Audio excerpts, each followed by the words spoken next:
Les députés américains ordonnent la fin de la guerre en Iran. Je vous le dis souvent, quand on fait la guerre, vous dépensez énormément en logistique, en tout ça. La guerre n'est facile pour personne. Et pour certains Américains, les États-Unis ne devraient jamais participer dans cette guerre parce que pour eux, c'est influencé par l'Israël que Donald Trump est pris part à cette guerre.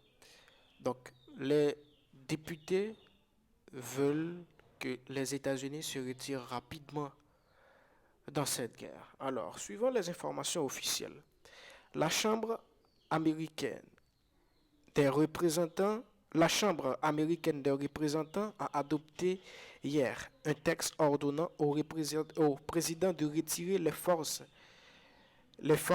de la République islamique en Iran. Ok? Donc c'est ça. Certains d'entre eux affirment qu'il est temps de mettre fin à cette guerre illégale et profondément impopulaire.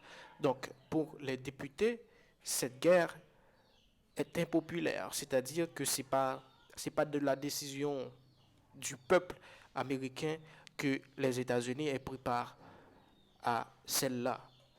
Donc, avant de continuer, je vous demande toujours de vous abonner une deuxième fois. C'est très important. Ça ne vous coûte rien, ça nous fait du bien. Alors, on va voir en 3 points quelles sont les raisons pour lesquelles que, les États-Unis, quand même, perdent beaucoup dans cette guerre. Certes, l'Iran perd aussi, mais les États-Unis, n'oubliez pas, les États-Unis viennent, avec Joe Biden, de donner des aides à l'Ukraine. Donc, venir ici en Iran pour se battre encore, ça demande beaucoup. Parce que les stocks se diminuent et tout ça. Premièrement, c'est parce que il y a des dépenses militaires accrues. Quand vous faites de la guerre, vous perdez en logistique. Pour qu'un avion de chasse laisse une base américaine pour aller frapper en Iran, ça coûte. Hein? Pour déplacer des militaires depuis les États-Unis pour aller stationner en Iran, ça coûte. Des porte-avions, tout ça, ça coûte. Deuxièmement, c'est l'instabilité des marchés financiers. Et troisièmement, pression sur les ménages. Pour les statistiques, environ 100 milliards de dollars de coûts supplémentaires, soit environ 750 dollars par foyer.